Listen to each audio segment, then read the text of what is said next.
What's up, everybody? It's your boy Nick Van Exel, aka Quick. Welcome to Quick to the Point. I got my boys in the building. Johnny Collins, the TCU track star, Hall of Famer, the title guy, Mr. Yes, sir. Humble Bragg is in the house with me today. And we got my guy Clarence Hill, aka Chill, going into the Hall of Fame as a writer, the Dallas Cowboys beat writer. He been there since about 1962. That's my guy. And today, y'all, we got a special guest, man. This is my guy. He's been taking care of me when I come down to South Florida ever since the 90s, man. I'm gonna tell him a story about the first time we met. A guy who's put kids into, the NFL, put kids into college, put kids on the right track in their life, and a guy who started that Miami sound, that Miami-based sound, man. I'm very, very honored to have you here. We got our guy Uncle Luke in the building. Absolutely. Let's go. Hey man, I appreciate you guys for having me, man. Sir. Yeah, Luke, man. Look, man. The very first time me and you met, I don't even know if you remember. 1993. It was the rookie orientation in Orlando, Florida. Oh, And you had a party, and we seen one of your people, and they was like, man, Luke wants y'all to come to the party tonight. And we was like, hell yeah, we coming.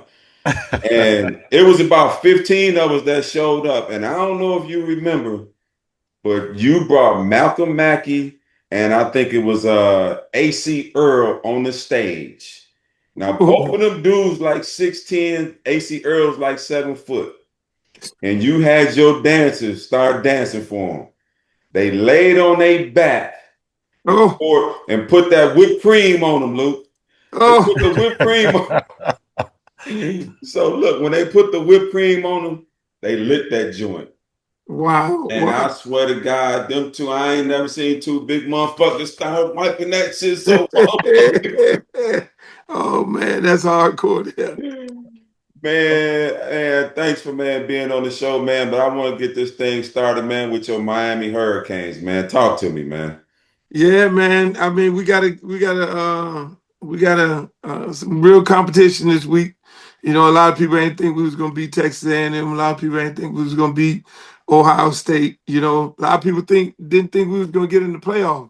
You know, but we here and we're playing for the Natty at home.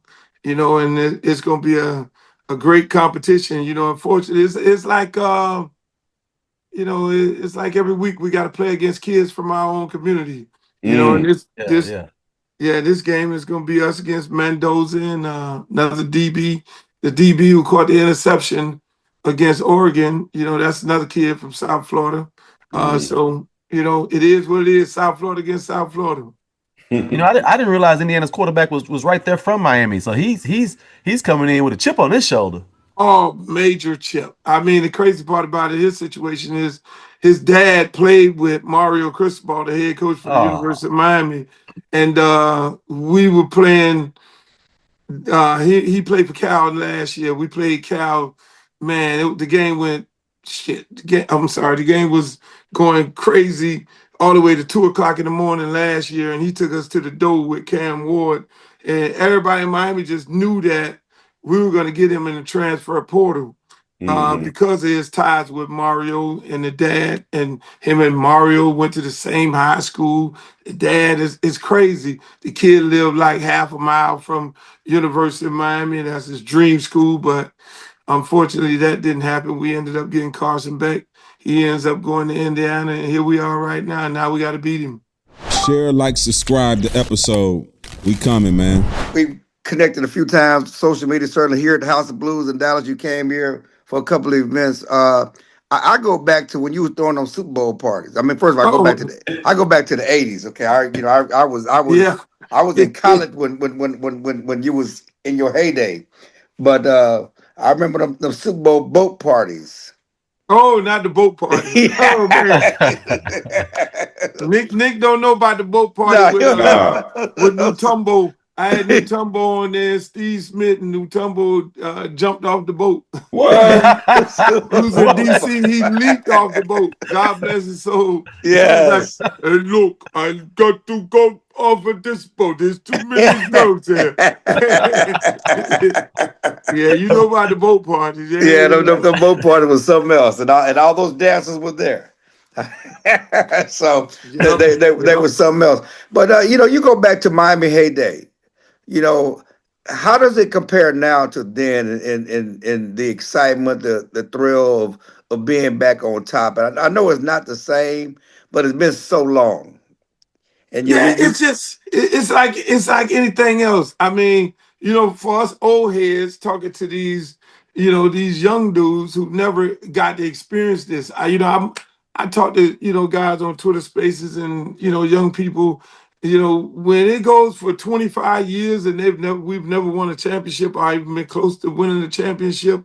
You know, to talk to a person who's 30 years old or 35 25 who've never experienced that, it's like, yo, old dudes always talking about old school and all that there.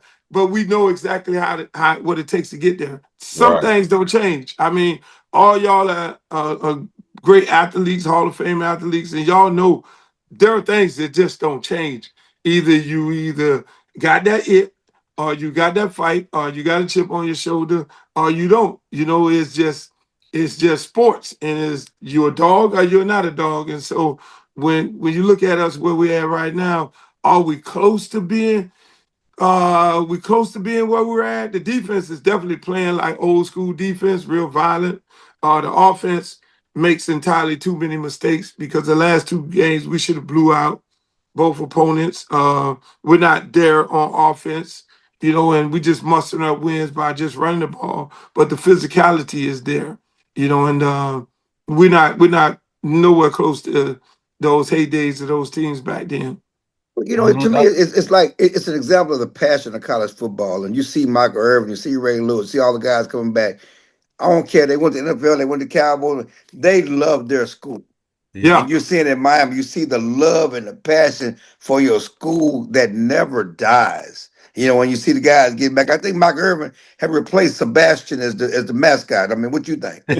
Yeah, yeah, yeah. He has. I mean, it's funny that you say that and you notice that it was me on the sideline. Right, I was the only person, celebrity, on the sideline rooting for them, with the jackets on our hmm album covers when we were just trash. And I would right, be I would be the only person like when you look at them, the right, only celebrity on the sideline, it was just me by myself right. encouraging them to win. So when I look at the games right now and see all them dudes, that was something that was built into the University of Miami and the tradition of it, for a person like myself to go to the sideline, encourage them, and for them to then start coming back. And I used to encourage them dudes to come back, and they would come back, when they had whether it was a bye week or the season was over, and to see all them dudes supporting that like that, them Hall of Famers is different now. Cause them dudes got gold jackets, Right. Yeah. and they stand on that sideline. It's different, seriously different. Well, I'm gonna say this, Uncle Luke. I've been listening to a bunch of stuff about you, and it's funny because that sounds like that's just your MO. You've been holding it down for a long time in all things that you do. You've been a figurehead, and shout out to you for that. But I gotta tell you, the first time we met, you're not gonna remember it because you weren't there because it was on the jukebox, and I think I was about in the fifth grade, and I'm a Kojic kid, so I was sneaking doing it.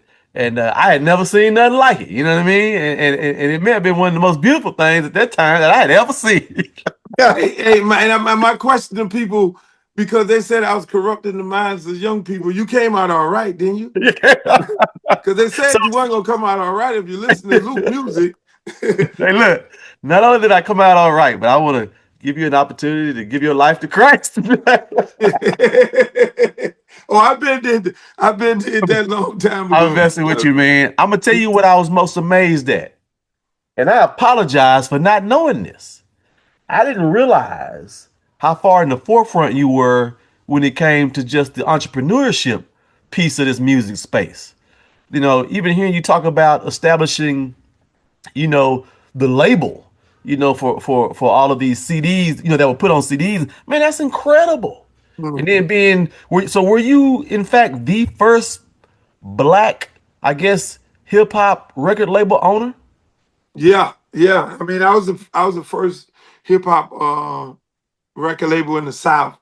Yeah, Period. I mean, that was the first because I mean, I started out DJing, and I would bring down New York artists, to come perform at my parties. So it wasn't no such thing as hip hop in the South, and I would travel around the South. The little opportunity I did have when I was able to travel, it wasn't nothing. So, when we started it here, it was like people thought I was crazy, and we tried to be real different. We tried to be all Miami with the girls on the album covers versus, breakdancing and graffiti on the album cover. And we just wanted to be totally different, and then even with the explicit lyrics, nobody was doing that. And no parts of records um, we would take,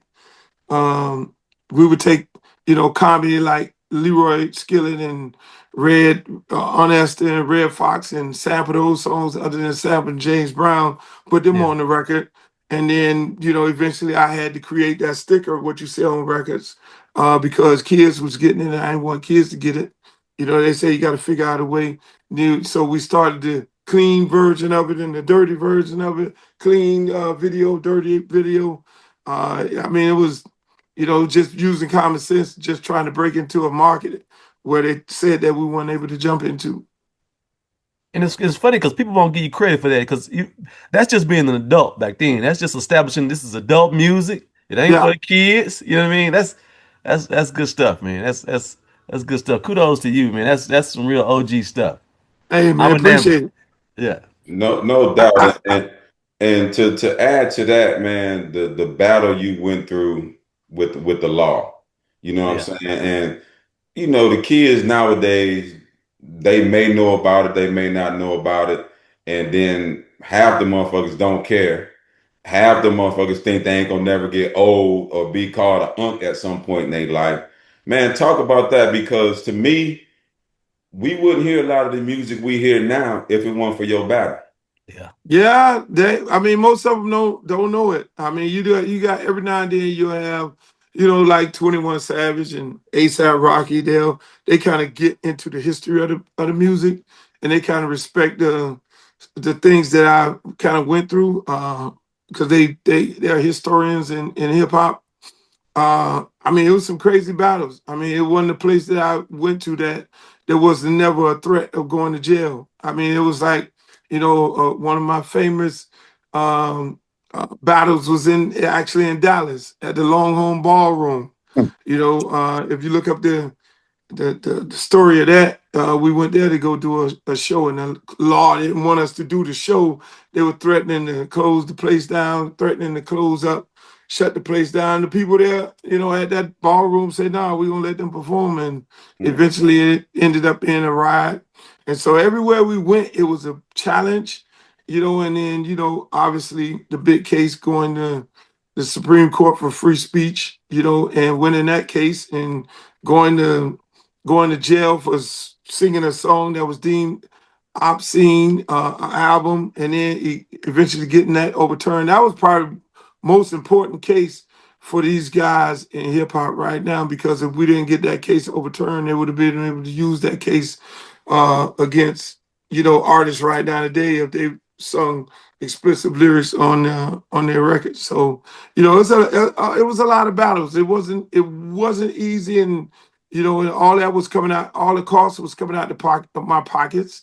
There was no support, no help, no other entity saying we're gonna help him fight this battle because we know what it's gonna cost us in the end. And people right now reaping the rewards of those battles. Which I'm okay with. But at one point we'll be able to tell the story so people can Right. understand how they got to where they're at now. Speaking of now and then, and can you balance just think about because there was no social media back then, there was no internet back then. Okay, you did this out word of mouth. Okay, Yeah. and whatever else, you would have went viral now. Oh yeah. Okay, this stuff would have gone viral. That's what they say. These were viral moments, and a lot of times viral moments help put money in your pocket. In a certain extent, Mm. you'd have seen these social media campaigns, these whatever to help you with your money. You didn't have the benefit of these viral moments, these things that a lot of times when the controversy only helps you sell records or sell albums or make you even more money. You really had to do it on your own because you didn't get the benefit of what social media and things do now with these viral moments. Yeah, you're right. I mean, I guess back then you would consider my viral moment was when we got arrested and it was all over the news, Right. all over the world. Hey, look, these dudes just got arrested for singing this album, obscene album, or when the clerk got thrown in jail for selling the album.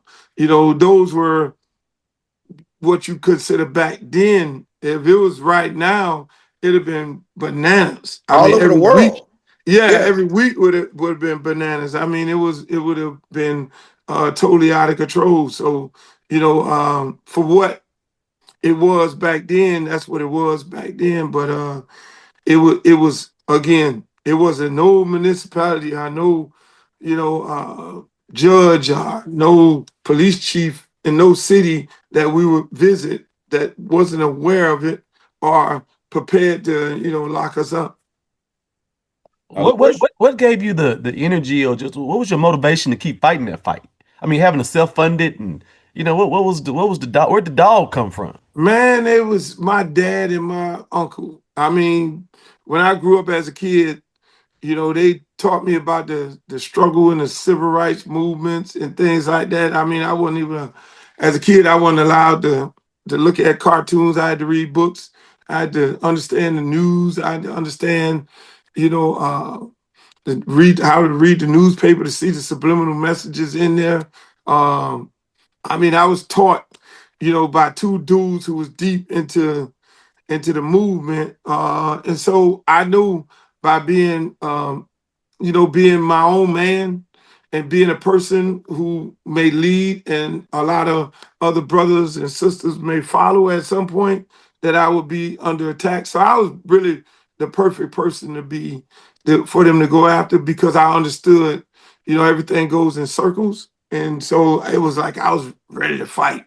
I was ready to fight, when I was a kid, ready to fight one way or the other, because I know it's going to be a fight. Once you're trying to mobilize and educate, and the biggest part of it was, when you're the own entrepreneur, you're owning your own copyrights, your own masters, when you got James Brown and Frankie Beverly and everybody else, these people owning their rights and their copyrights. I think the first one of the next persons to really just say, fuck it, was Prince. Yeah. When he went and he became the artist, he went to England and he said, when you look at that contract, it says artist. It refers to you as artist, and then you sign your name. And he said he would never do that again in his life once his contract ran out. And I'm pretty sure, in every contract, it won't refer to you as the individual. It'll probably say the player, but then you put your name on it. So, and his opinion, and I always knew that from the beginning. It was either you're gonna own your own, or they're gonna own a large part of you. You're gonna get paid for it. What you do with it, can you use that part of it to then get to where you're trying to go at? And once you're able to go where you're trying to go at, then you should be able to not be owned by, the establishment. So the establishment was coming after me because I was showing these young people a new path.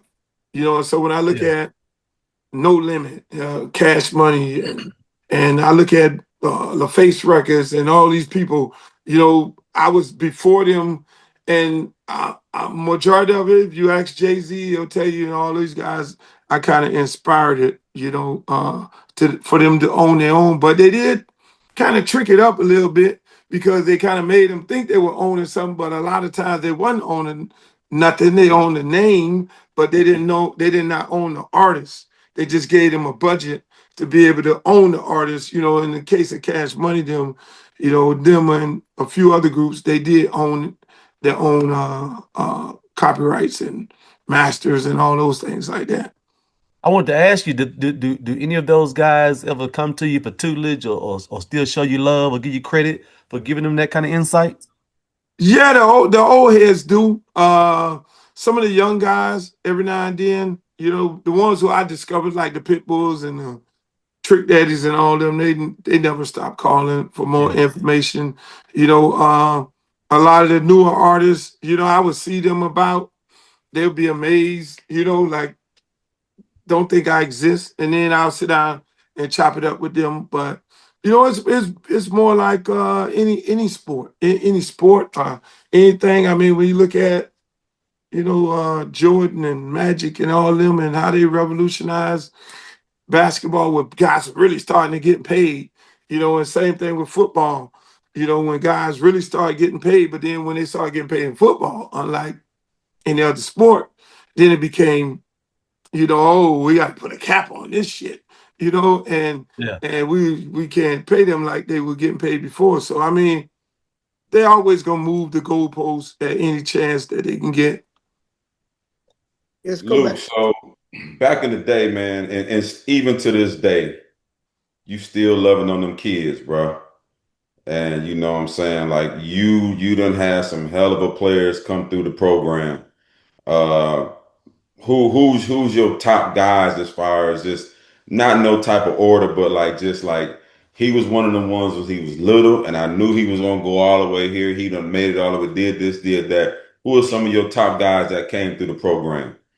Man, it's shoot, it's quite a few of them, but I would probably say one of the most weirdest ones stories was Devontae Freeman.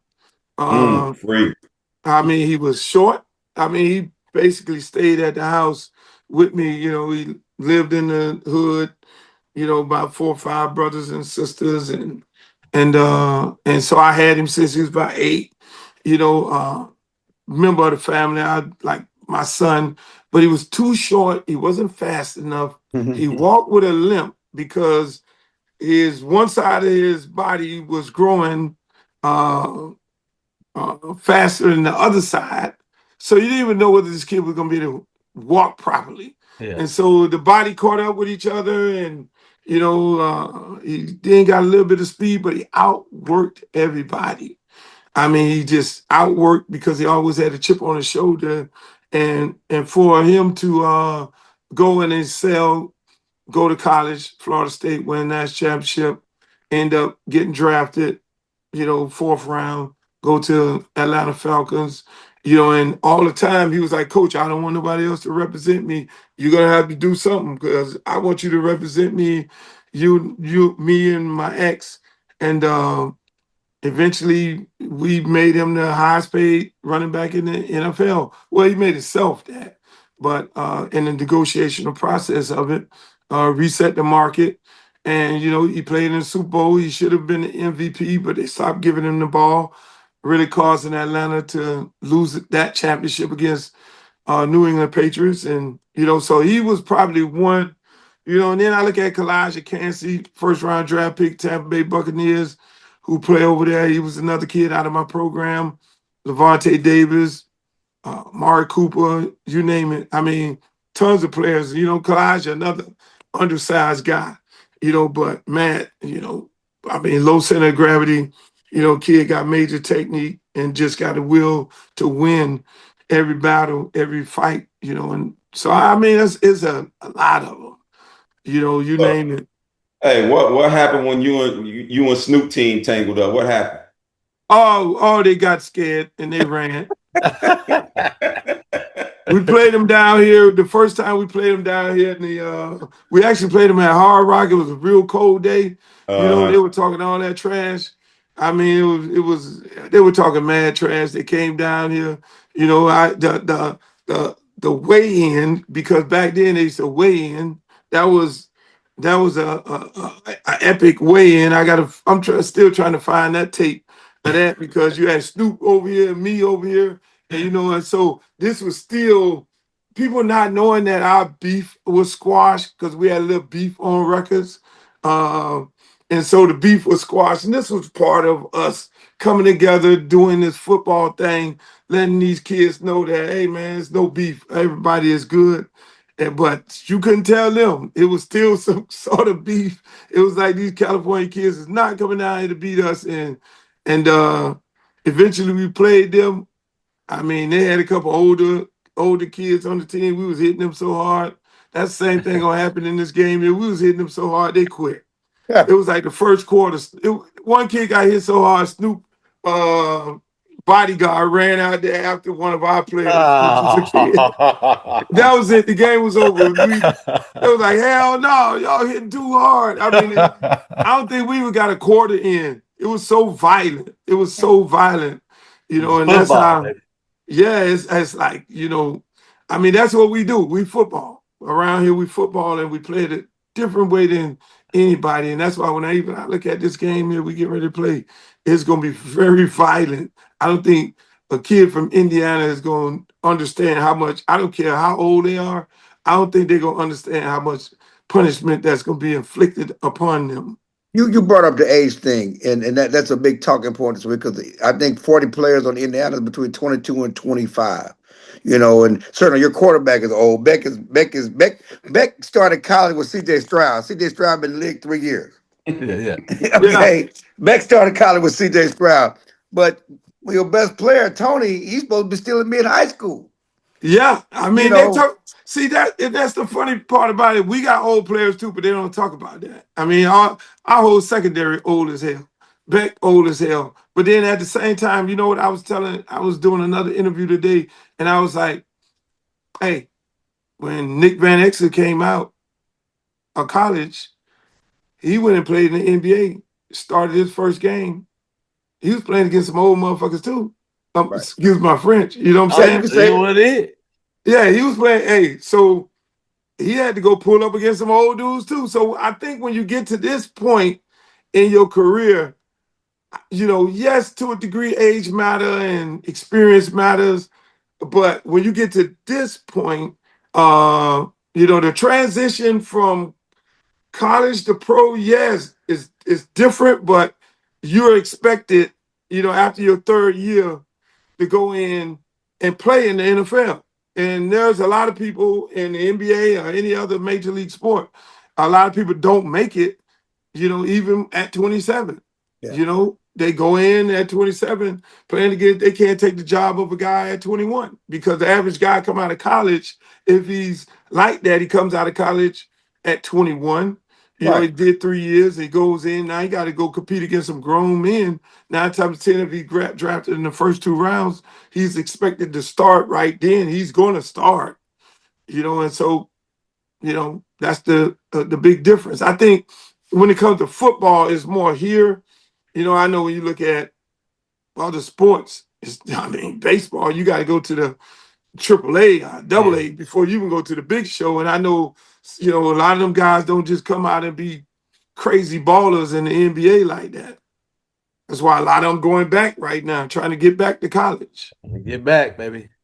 And then You know, NIL hadn't, maybe has changed some things too. You make more money sitting in college playing another year. Yeah. If you're a third, and I said it from the beginning, I was like, look, why would if I get a 4th-round grade or a 3rd-round grade, and I could get 3rd-round money, and I could stay another year, and then probably go next year, and then I'll end up should be a 2nd round if I play, up to a certain potential, and I'm going in with a whole nother group that would push me up to be 2nd-round grade. So it makes more sense to stay in college. yeah, and again, you're an advocate of young kids. I mean, you love Miami, but you also love the high schools, and the people that are getting squeezed out as the high school kids when these Yeah. kids are saying, do you think though that I mean, I can stand 5 years, but 6 or 7 years, that's too. It's the 7-year guys, 6-year guys. Come on, sometimes it's time to move on because the high school kids are getting squeezed out. Yeah, no question about it. I mean, I'm a head football high school coach, and it's very difficult to get kids, even 3-star kids in college right now. You almost basically have to tell them to go to JUCO. Thank God they changed the rules of JUCO because the kids sued, and those years are not they Don't don't count. add those years to your Eligibility. eligibility. That was probably the best thing that they ever did. Uh, I don't know. That was about the best thing that they did in that standpoint, but it does squeeze these kids out. These kids are not getting recruited, at the same level that they got recruited before because you got a lot of these kids staying in and not leaving because the process was you go in, you stay your 4 years, goodbye. If you had a medical, then yeah. But now they're suing for extra years like the Ole Miss quarterback. Yeah, they He denied him. yeah, Yeah, but he's he still got suing now. denied, but he's gonna sue, and 9 times 10, he's gonna win Yeah. because the NCAA is not equipped to win And you know what those. else I saw? I saw they've been sued 86 times and lost them all. NCAA. And yeah, they're gonna lose them all. That's why. That's why they're trying to push Congress to create a bill. Yeah. To create a Saw that. bill so then they will have a law to fall up under. But then again, that's gonna be a disadvantage to the kids. Just getting back to the games this weekend. I'm assuming you picking Miami. Of And course. what other than the physicality, why? I mean, Indiana's answered all the questions and they've blown people out. I mean, Ohio, Oregon, they treated them like Iowa State back in the day, like Oklahoma used to treat Iowa State. I mean, that team, the older players have answered the bell and surprised people every round, and you think it's gonna be no contest? Yeah, I think it's gonna be a good game because again, you got Mendoza playing at a hell of a level. Another South Florida kid playing at a very, very high level. Where he placing the ball and how he can process the game as fast as he can. I think it's gonna be a good game in that standpoint. But the physicality that we bring I don't think they haven't seen that. They were in a tug of war. It could have went either way with Ohio State. What it was 14-10. It wasn't no world beating game against them. They almost lost to Penn State. They had to come back at the end. Penn State, was blowing them out. But they came back and won the game. Or the Oregon game, Oregon had running backs that was out. They had two running backs that they had to bring back who had then jumped in the portal. Uh, Oregon always get treated like that when it gets down to this part of it. Even when they went to the national championship, they always get abused because they're just too light in the ass. When it gets this deep, they rely on speed. So, I think we're going to be real physical. We're going to run the ball. Uh, they only rotate 14 players on. They only play 14 players on defense. I don't see how they're gonna do that in this hot weather here. I know they practicing in Indiana in a dome because it's so cold outside. What's And the the weather like down there elements, right now? huh? What's the weather like down there right now? Oh, it's about 81. Humidity high? No, it's not high humidity, not this time of year. I didn't But think it about does, but it does get a little when it rains, like right now today, it rained. The it. Mhm. humidity gets high right before the rain and after the rain. So they're gonna have to deal with those elements, not rotating players, and we're a physical team. We want to run the ball. We're not like Oregon, we want to do 7-on-7 all day, throw the ball to the perimeter, we're gonna run right at you. And I'm pretty sure Mendoza remembered the hits that we put on him when he took off running last year when he was at Cal. They were crying, talking about, the hits were illegal. Or if he thought the hits was illegal, then they gonna Yeah, really they're gonna think it'll show be up for some sure. illegal hits. Yeah, no, he's gonna get he's gonna get bodied. They said everything. They had what? They had Ohio State 9-point favorite over us. And we should have blew them out. We just did some crazy things on offense like we normally do. Uh, the Texas A&M was a tight game because of the weather. It was crazy that it was blowing 30 miles an hour, so we couldn't do some certain things. And again, we here. I'm so confident in our You team. sound confident. Yeah, I don't see where they just gonna come up in here like that. I don't see no Indiana dudes coming down here beating no South Florida dudes like that. Yeah, we see them coming. We see them coming. It ain't like okay, they're gonna sneak up on that. No, we see them coming, and it's gonna be violent. I mean, if you saw the Ohio State game and how violent you know we could play, it's gonna be on that level plus. Well, Hey, I know Cowboy fans want Bane to come to Dallas in the draft. They need Bane. They need Bane. He got a great hey, name. That pass Cowboy rush and fan, physical. we They, needed Troy Aikman to go work over there, not at the Dolphins. man, ain't exactly. lying. I mean, hey, look here. I probably get more views by my love for the Cowboys than I get for my love for the University of Miami. Everybody in America know that I'm a Cowboy fan forever, and that's whew, Where does that I come mean, from? Where did that start? You talking? You're a South Florida advocate, but you're a Cowboy fan. So I mean, diehard where did that Cowboy. start? Before Michael Irvin. Before Bob Hayes, it Yes. started Bob Hayes. It started because it started. You good? Um, it started based on my love for. Sorry about that. It started based on my love for the fact that Tom Landry gave a guy from HBCU, Bob Hayes, an opportunity to play when HBCU guys weren't getting the opportunity. And so when I saw that, then I had all the love for the Cowboys then, and not love for the Cowboys. I mean the Dolphins. My dad loved the Dolphins. My brothers, everybody in the house was Dolphins. I hated them because I thought they was a racist organization. They were running Mercury Miles down the field and get a ball to Jim Kick for the touchdown, and I just didn't like them for more reasons than one.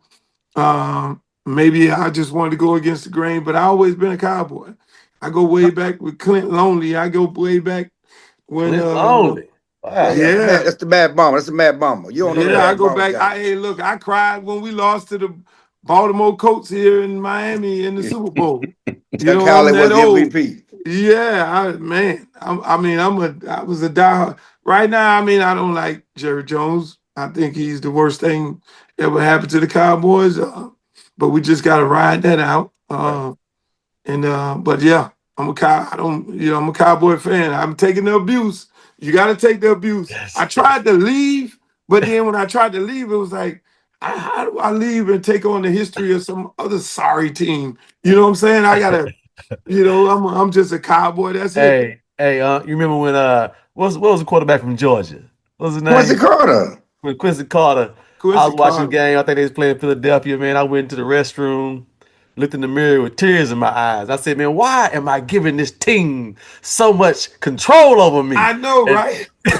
and that day I was like, I'm divorcing this team, man. It lasted about 2 weeks. I came on back. I said, you know what? Being a Cowboy fan, like having ugly kids. They still my kids. Oh my God. I tried to move to the Dolphins because they changed owners and management, and I'm good friends with the president. And I tried to, I was like, even this year, the owner was talking to me like, yo, why you not a Dolphin fan? We do so much with you in the community. And all I'm like, man, hold on. So I moved over for 5 minutes, made a big announcement. I'm now a Dolphin. I done left the Cowboys. I wanted to lead the Cowboys when Jerry Jones was on the picture, and the little girl was trying to go to school and all that. I was like, Yeah, yeah. I can't be a part of this. And man, but then I was like, okay, it's not about Jerry, it's about the team. And so in my deranged mind, that's what keeps me there. Deranged mind. Yeah. It's Luke, all about deranged minds. I It's got about the two. star. It's not about him. He shall come and he shall pass at some point. Luke, I got two more things for you, man. We saw that situation going with Lynn Jones and the coach Lynn Cohen from Jacksonville, right? And I've been playing basketball for a long time, and the way they tried to pit her, man, was kind of it was stupid to me because I've been up on the podium and some of these motherfuckers ask some of the dumbest questions. Some of them ask the same questions, and for her to be talking and giving love, giving inspiration because he and the team brought so much love and inspiration to that city, that fan base, that people who probably weren't even at the game, people who just watching it on TV, feeling like they bigger than everybody else, can try to put that lady down, and she probably got more credentials than all the motherfuckers. Man, how you felt about that? Yeah, I mean, I talked about it on my podcast, man. It was like, it's crazy. It was bad, you know, to see people try to put her down, and when you look at the lady, everybody, if you've been living on a rock now, you understand her history. The lady been, it's a black newspaper. I mean, she's been covering the team since day one, been doing it for over 20, 30 years. You know, she's interviewed everybody from Tiger Woods to Barack Obama. So, you can't question her reporting skills. She's president of black newspapers and all. I mean, it's the thing is, and I'm a guy who fight for the Constitution. Now, when I went to the Supreme Court, that was, free speech. What we have right now is called freedom of the press. Yeah. Right. And when you think about the Constitution, it's being violated every day because the media and what the founders, when they said freedom of speech, freedom of the press, it was to tell the news, and there's no news going on right now. It's all shows, it's opinionated. It ain't like you're supposed to tell the news, hey, look, man, he went up the tree and stole a cat, allegedly, and that's supposed to be it. But when they add the extra on it, oh yeah, when they go to add the extra on it. So this lady, she's looking at, that's her team. She covers that team. She's from there. And the outside people don't understand it. She's from there, covers the team. She saw a hurting coach at the moment. You're in the room, all these people asking these dumbass questions, like you say. But then at that moment, let me give you some words of encouragement. Young man, older lady seeing that this man is hurting. And you saw him about to shed a tear at that moment because, she understands when you be around the team, you understand what the team put into it to get to that point. And for people to be bashing her, like I really took exception, my good friend Jamel Hill, when she tried to critique her, and I went kind of off on her, which we kind of go back and forth. But the crazy part about it, because I've been sitting there taping my Cowboys and the Dolphins, but I've been looking at Cleveland Browns every second to see this movie of how they're treating Shador. And it was the same similar situation. It was the same situation with a reporter who covers the Cleveland Browns from ESPN. He told the head coach, hey man, the same thing. I love what you're doing. I hope you're here. I'm not going to go to Cincinnati this week, but I want to see you here. And he did the same thing, but he wasn't criticized. But she was criticized. You know what I'm saying? It goes back to how we are as a people. For us to be jumping on her, we know they're gonna jump on her. You know what I'm saying? Because it's a viral moment for her. And like you say, people ask them dumbass questions. Everybody want a viral moment. And if you sat there and listened to Mary Kay every week question Shador and those people questioning him, they were more so trying to get Clickbait. angry black man. They Yeah. want an angry black man. And when you know your history, they wanted the angry black man because the angry black man will get you to lose everything you have, your sponsorship, your respect, the team, the owner. And that's what they do. They'll poke Barack Obama. They poke to try to get angry black man out of him. Some of us let it out, and we say we just keeping it real, but that kid did not allow it to go out.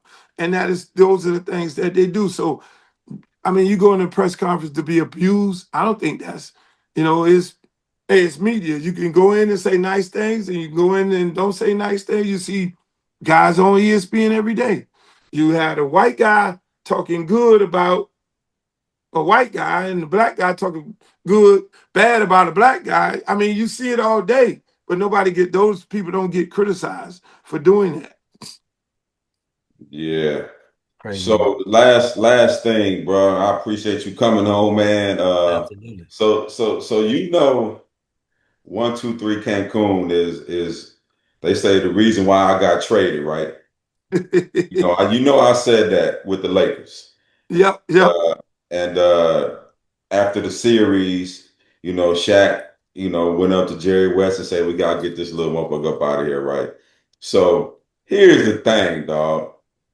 I sent you some videos, last year, whatever, from Cancun. Can you tell these folks how Cancun was back in the day, please? Oh, it's unexplainable. I mean, Look, you've been trying to explain this to us now for 3, 4, 5 years. I Feel was like there. maybe I need to release some of the tapes. I mean, one of y'all track star, right? You'd yeah. have definitely been running down the street because the girls would have been running behind you. You'd have Yes. probably discovered some. Hey, listen. Hey, Cancun was you basically you go to Cancun, you have a beautiful room because they have all the hotels are laid out, but you never really end Did up it? in the you end up in the room for a quick stop with maybe a couple people of the opposite sex. You end up in there for that moment, but then you're back out. I mean, it was nonstop. When you left, you had no voice. You needed a Mm. vacation away from the vacation. I mean, it was what it was. It was I got a whole tape, Cancun, where I did uh um because I filmed everything. And I got Freak Fest Cancun. And then you had what his name? What my guy from Daytona, slam dunk champ from Florida. Wow, man, he's on TV now. No, Boy, you're he had talking a about he played with the Mavericks, quick, yeah. from North Carolina. So Vince, Yeah, he talking about Vince Carter. Vince had his tongue out the whole tape. I had to discontinue the tape. Vince was so out of control. I mean, Vince, Ray Lewis. I mean, hey, look, listen. No, no, You got yeah, to release them tapes because you taped everything like Diddy did. See, Diddy taped everything and then paid people so they used it against him. See, you got your own tape. You got your masters of your tapes, right? Ain't nobody yeah. gonna can I nobody didn't have use your no. tapes against you. Yeah, they can't use my tapes against me because there was some judges right now, some judges, some lawyers, some congressmen, some senators in my tapes. They can't. No, they begging me to not release the tapes. Hey, Yeah, quick before we get out of here, let's pick the playoff games dude, this weekend. And I know Uncle Luke's Cowboys are on it, and they've in it for the 30 straight years. 30 always straight years hating. since the last won a Super Bowl. But Jesus Christ. we're gonna start on Saturday with the Bills and the Broncos. They've been trying to get your boy in Buffalo his title and make him the next great quarterback. Because this is year he got the Bills and the Broncos. Me, I got the Bills. I got the Bills nice and lathered up. I think the Broncos quarterback still a little immature. Him and the coach go at it a little too much. I think they're gonna go up there in Denver and get the dub. Oh man, I got the Broncos plus 14, saying they're Woo, gonna beat the Bills by 14 points. woo.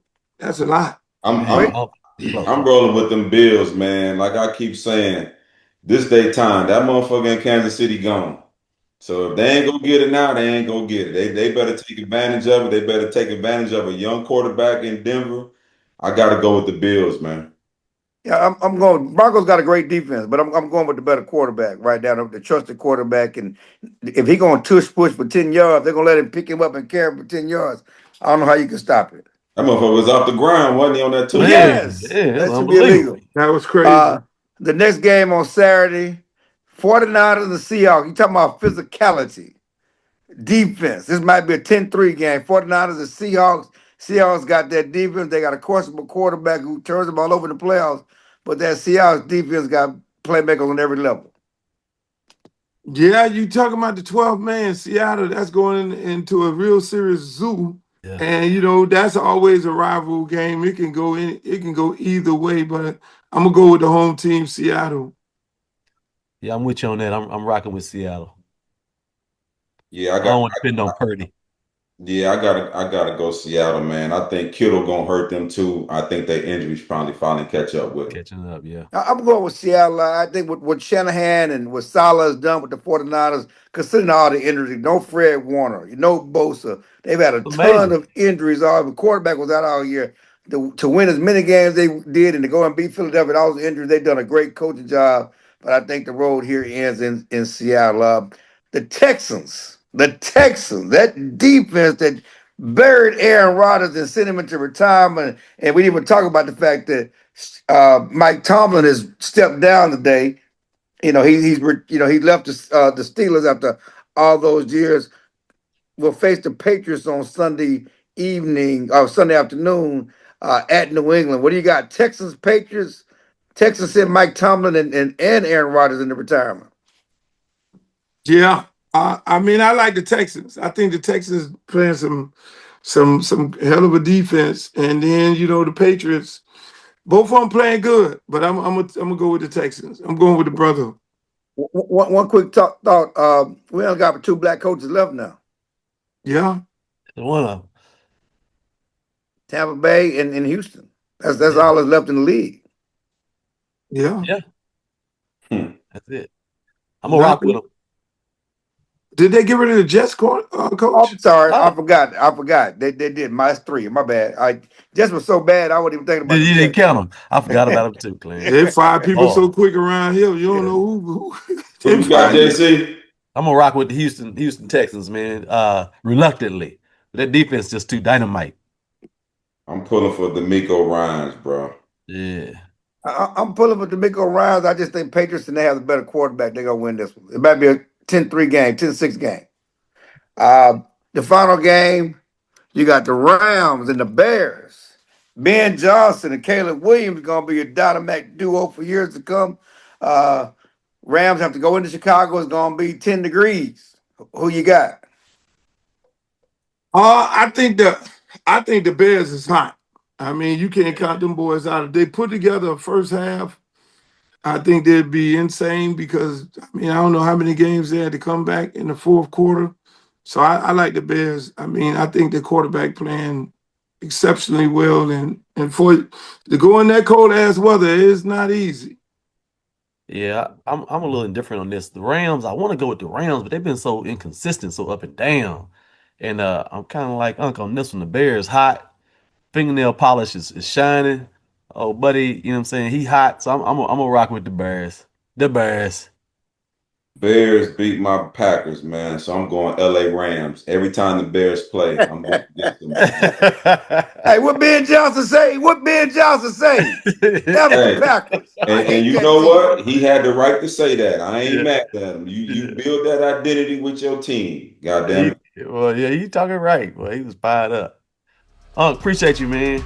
Hey, man, thank you, man. Y'all guys have a great time. There it is, another episode of Quick to the Point. We had a special guest. More guests coming.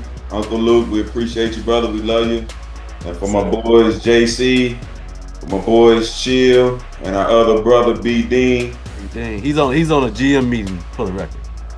Peace.